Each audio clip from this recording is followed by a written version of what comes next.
Good. The first one. So every time this diaphragm goes down, who can remember what kind of pressure we make that creates the vacuum? Negative pressure. That negative pressure creates a what?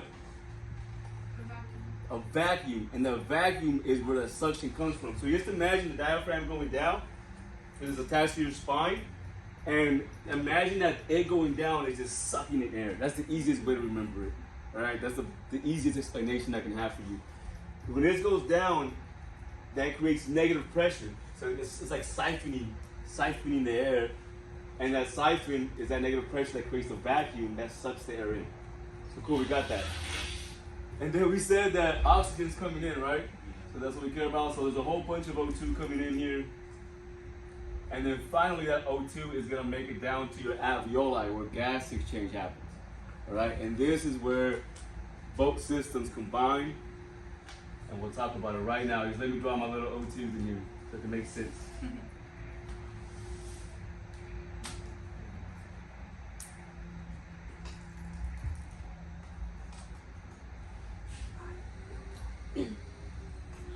Okay, so around each alveoli, there's little vessels.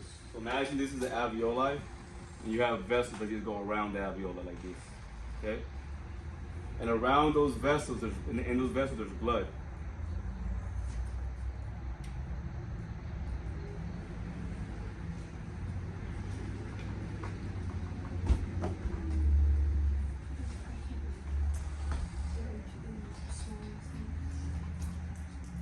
These vessels have a name. What do you guys think they're called? Who knows what they're called? These little vessels that are around the alveoli, they have a name. They're the smallest vessels that we have in the body.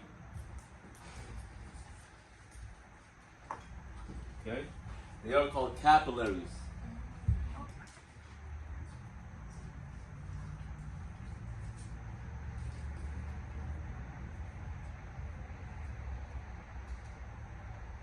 So capillaries are vessels that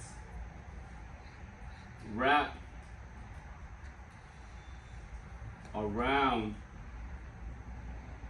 the alveoli. Okay? So go ahead and take a note. Capillaries are vessels that wrap around the alveoli.